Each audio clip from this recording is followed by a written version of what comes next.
Hello guys, आज के इस पिता पहचान क्लासेस में मैं आपका हार्दिक अभिनंदन करती हूँ। आज के इस क्लास में मैं बताऊँगी आपको व्याकरण सत्र में व्याकरण का एक प्रमुख भाग क्रिया। तो जो व्याकरण का सत्र हमारा चल रहा है उसमें क्या कहते हैं, शब्द के जो प्रयोग के आधार पे जो शब्द के भेद थे उसकी लगातार मैं एक एक क्रम करके मैं आपको बता रही हूँ, जिसमें संज्ञा, सर्वनाम, विशेषण खत्म हो चुका है विकारी की दृष्टि से। तो अब लास्ट बचा है हमारा विकारी वाला क्रिया, ठीक है। और ये क्रिया जो है वह प्रमुख पार्ट है हमारे व्याकरण का, क्योंकि हम जो भी बातचीत करते हैं उसमें अगर क्रिया ना हो तो अपना भाव बताने में हमें बहुत दिक्कत आएगी, वो स्पष्ट ही नहीं होगा, ठीक है। तो क्रिया जो है किसी भी वाक्य का एक प्रमुख अंग है। तो इस क्रिया के चैप्टर में हम जानेंगे क्रिया के भेद, उसमें धातु आते हैं उसके बारे में। दूसरा महत्वपूर्ण चैप्टर हम जानेंगे काल के बारे में, टेंस जिसको बोलते हैं, नहीं वह भी हमारे क्रिया के अंतर्गत ही आता है, क्योंकि काल से क्या पता चलता है, क्रिया के समय का पता चलता है। और तीसरा है वाच, कि जो क्रिया हम कह रहे हैं उसमें किसकी प्रमुखता है, कर्ता की, कर्म की या भाव की। तो इस क्रिया में 3 प्रमुख बिंदुओं की चर्चा हम एक एक करके करेंगे। तो आज सर्वप्रथम हम क्रिया के बारे में जानेंगे। तो क्रिया का यह पार्ट 1 है। मैं चाहती हूँ कि आप क्रिया के इस चैप्टर को एकदम अच्छे तरह से समझ जाएं। अगर मैं एक साथ आपको बताऊं, क्योंकि इसमें अलग अलग क्रिया की थीम है, अलग अलग छोटी छोटी ही बातें हैं लेकिन अलग अलग बातें हैं। अगर मैं आपको एक साथ बता दूं तो थोड़ी कन्फ्यूजन बढ़ जाएगी, इसीलिए मैं इसका एक छोटा छोटा वीडियो लेके मैं आपके सामने आऊँगी और पार्ट पार्ट मैंने इसको बांट दिया है। जो अलग अलग क्रिया की चीज़ें हैं मैंने उसको पार्ट पार्ट में बांट दिया है। तो आज का मैंने पार्ट 1 में रखा है क्रिया की परिभाषा, और इसका एक जो अंग है जिसके बिना क्रिया संभव ही नहीं है, धातु एवं धातु के भेद। ये पहला पार्ट है हमारे क्रिया का।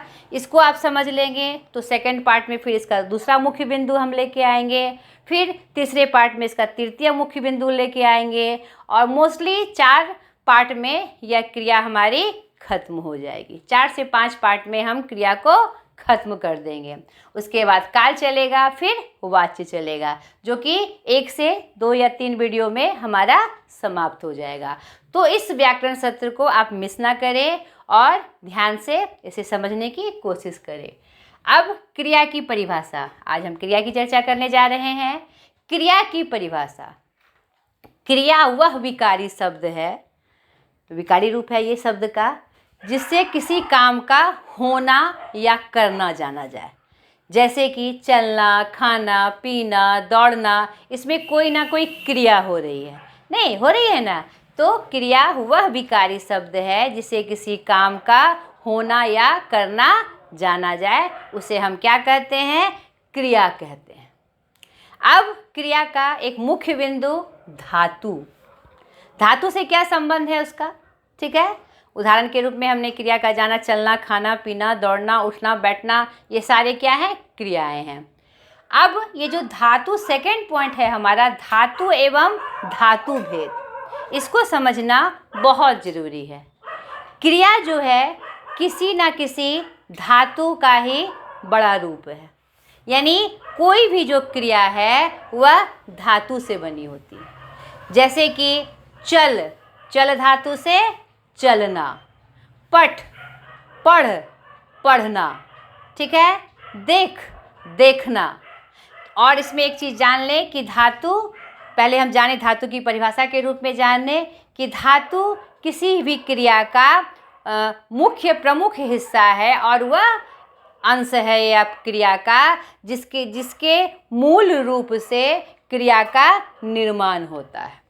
धातु क्या है, यह एक मूल रूप है, यह एक ऐसा अंश है जिसमें ना लगाकर, जनरली ना लगाकर ही क्या होता है, क्रिया का निर्माण होता है।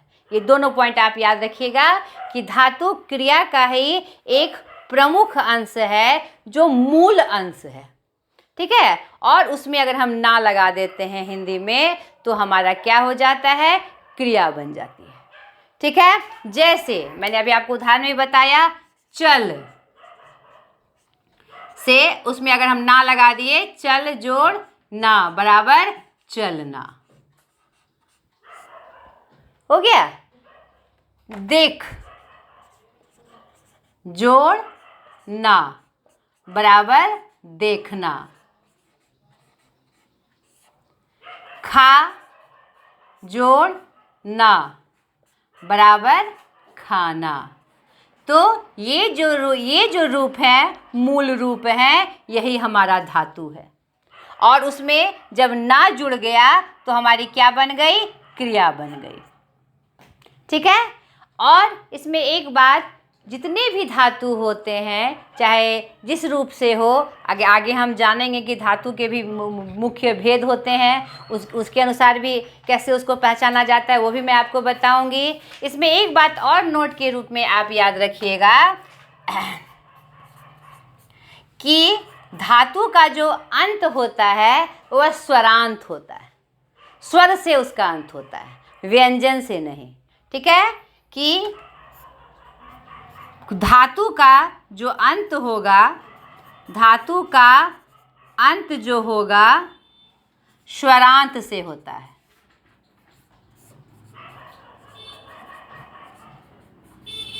है, व्यंजनार्थ से नहीं। ये आप नोट के रूप में लिख लीजिए, यानी स्वर, उसके अंत में क्या आएगा, स्वर आएगा। ठीक है, कोई व्यंजन के शब्द नहीं आएंगे, यह एकदम से परफेक्ट है। ठीक है, अब हम जाने धातु के भेद। धातु जान गए हम कि जो मूल अंश है उसका, क्रिया का जो अलग से, जो उसी के अनुसार ना जोड़कर हमारी क्रिया बनती है। अब इसके भेद के बारे में हम जान लें। इसके मुख्यतः दो भेद हैं। ठीक है, मूल धातु, यौगिक धातु। नाम से ही पता चल रहा है, मूल धातु और यौगिक धातु। मूल मतलब मूल, जैसे कि यहाँ पर मैंने उदाहरण दिया ना, देख, चल, खा आदि, जितना भी, मतलब कि कोई शब्द है जो अपने आप में पूर्ण नहीं है, उसमें हम ना लगाएंगे तभी वह क्रिया बनेगी। इसको पहचानने का आसान तरीका क्या है कि मूल धातु जो है अपने आप में पूर्ण नहीं है। ठीक है, उसमें ना जोड़ने से अगर वह पूर्ण अर्थ दे और क्रिया के रूप में दिखे वो, तो वह मेरा क्या होगा, मूल धातु। ठीक है, तो इसके जान लीजिए आप कि धातु के मुख्यतः दो भेद हैं। मूल धातु, तो मूल धातु कौन से धातु हुए, जो अपने मूल रूप में प्रयोग होते हैं और उसमें ना जोड़कर जो क्रिया बनाई जाती है वह मेरा क्या होता है, मूल धातु से बनी क्रिया। अब मूल धातु क्या हुआ, उसी क्रिया का मूल अंश। ना अगर उसमें हम हटा दे और जो अंश बच जाएगा जो कि अपने आप में पूर्ण नहीं होगा, वह मेरा क्या होगा, मूल धातु। अब यौगिक धातु। यौगिक का मतलब क्या होता है बेटा, यौगिक मतलब योग, जुड़ा हुआ या योग से बना हुआ, नहीं, योग से बना हुआ। जैसे बात से बताना। ठीक है, अब हाथ, हथियाना। अब देखिए, ये बात, हाथ, यह मूल धातु नहीं है क्योंकि अपने आप में खुद पूर्ण है।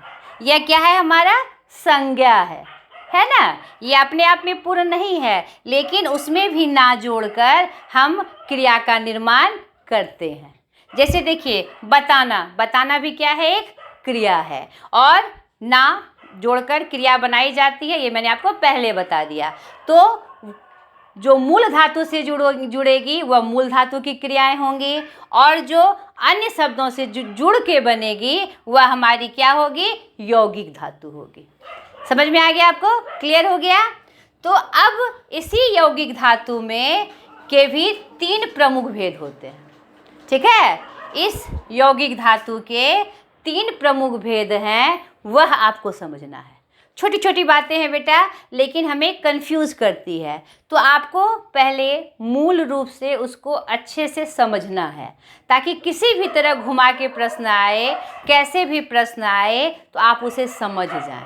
ठीक है, इसीलिए मैं क्रमबद्ध छोटे छोटे पार्ट्स में यह क्रिया का जो पूरा व्याकरण सत्र है मैं लेके आई हूँ। अब देखिए, मूल धातु आप समझ गए, यौगिक धातु आप समझ गए, किसी के शब्द के योग से ना जोड़कर जो शब्द बनाया जाएगा, क्रिया बनाई जाएगी, वह यौगिक धातु की क्रियाएं होंगी। मूल धातु से बनी हुई क्रिया जो मूल धातु होगी वो अपने आप में पूर्ण नहीं होगी, लेकिन यौगिक धातु से जो क्रियाएं बनेगी वह अपने आप में पूर्ण होगी। या तो यह संज्ञा हो सकती है, विशेषण हो सकता है, या कोई भी अव्यय का भी रूप, जिसको अभिकारी हम कहते हैं, वह भी हो सकता है। तो इसी यौगिक धातु को 3 भाग में बांटा गया। इसके 3 भेद बताए गए, कैसे, जिसके निर्माण से क्रियाएं बनती है और पहचानी जाती है। अब देखिए, पहला प्रेरणार्थक धातु। यौगिक धातु जो मुख्य 3 प्रकार के हुए, पहले हुए प्रेरणार्थक धातु, दूसरा नाम धातु और तीसरा अनुकरण धातु। यहाँ पर आप कॉन्सेप्ट क्लियर कर लीजिए। ये अलग हो गया, धातु के 2 भेद हुए, जो कि मूल धातु अलग हो गया और यौगिक धातु क्या हुआ मेरा, अलग हो गया। नहीं, मूल धातु मूल शब्दों में ना जोड़कर बनना, जो अपने आप में पूर्ण नहीं है, ये कॉन्सेप्ट आपका क्लियर हो गया। और यौगिक धातु मतलब योग से बनना, किसी भी शब्द जो अपने आप में पूर्ण है, चाहे तो वह संज्ञा शब्द होगा, चाहे तो वह विशेषण शब्द होगा, या वह चाहे कोई भी अवयव हो सकता है, क्रिया विशेषण हो सकता है, संबंध बोधक हो सकता है। तो उन शब्दों के योग से, यानी उसमें ना जोड़कर जो क्रियाएं बनेगी वह यौगिक धातु कहलाएंगी, वो यौगिक धातु होगा मेरा। ठीक है, तो यौगिक धातु के ये भेद हैं, इसको अलग से आपको याद रखना है। ये किसके भेद हैं, यौगिक धातु को। अब एक एक करके हम इसको जानें। ठीक है, अब देखिए, पहला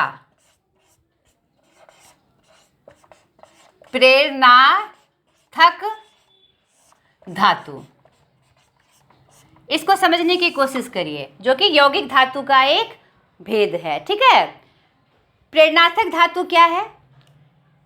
कभी कभी क्या होता है, कुछ क्रियाएं ऐसी होती है जिसमें कर्ता स्वतंत्र रूप से कोई कार्य नहीं करती, उसको प्रेरित किया जाता है, किसी ना किसी के द्वारा उसको प्रेरित किया जाता है। जैसे माँ सीता से खाना बनवाती है, माँ सीता से खाना बनवाती है, यानी कि यहाँ पर माँ सीता को प्रेरित कर रही है खाना बनवाने के लिए। ये जो बनवाती है या बनवाना, ये तो वह क्रिया के रूप अपने अपने काल के अनुसार आते हैं, लेकिन इसका मूल रूप क्या है, बनवाना। तो बनवाना क्या हुआ, किसी ने प्रेरित किया, कर्ता स्वयं वो काम नहीं कर रहा है, कोई उसे प्रेरित कर रहा है। ठीक है, जैसे किसान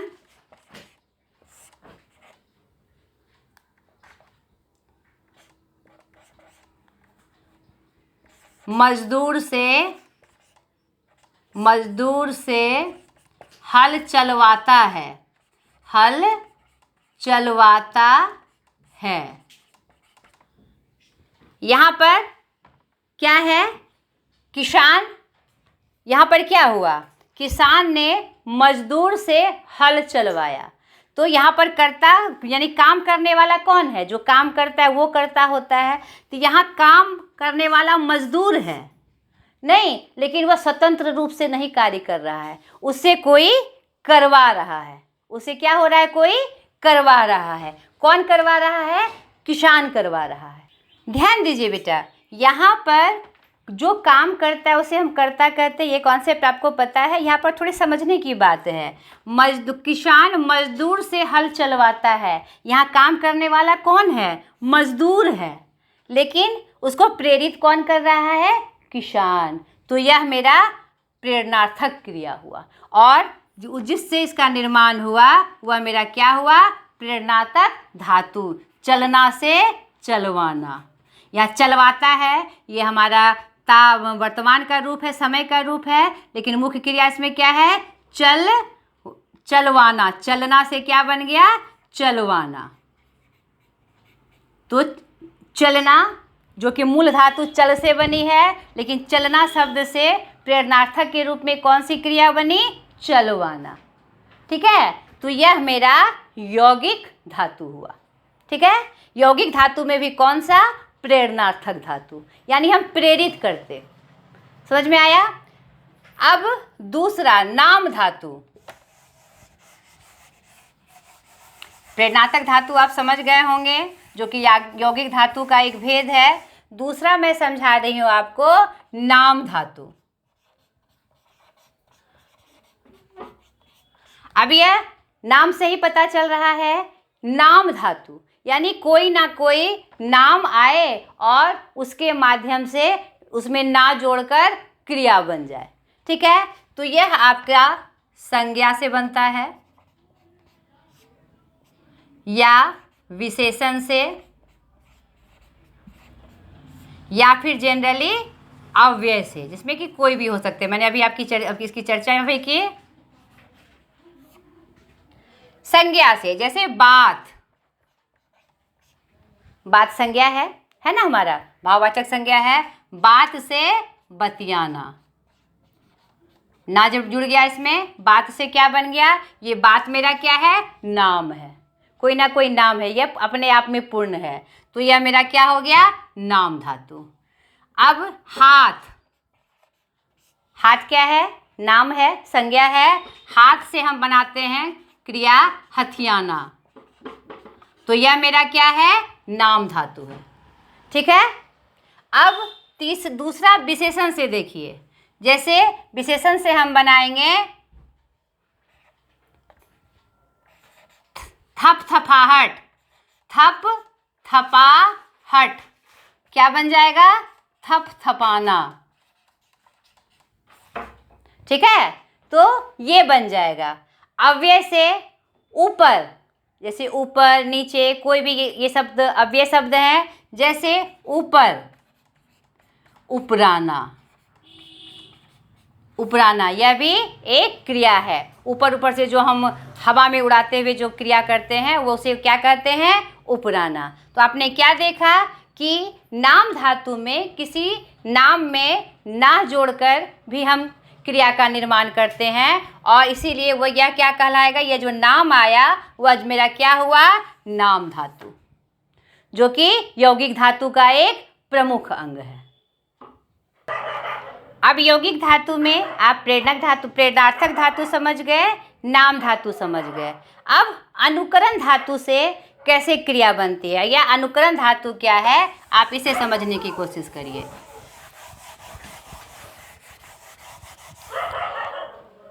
तीसरा है अनुकरण धातु। यौगिक धातु का तीसरा रूप अनुकरण धातु। अनुकरण धातु यानी अनुकरण वाले शब्द से जो क्रिया बनेगी ना लगाकर, वह मेरा क्या कहते हैं? यौगिक क्रिया में अनुकरण क्रिया होगी, और जिस शब्द से वह बनेगा वह मेरा क्या होगा? अनुकरण धातु से बना हुआ क्रिया होगा, वह अनुकरण धातु होगा।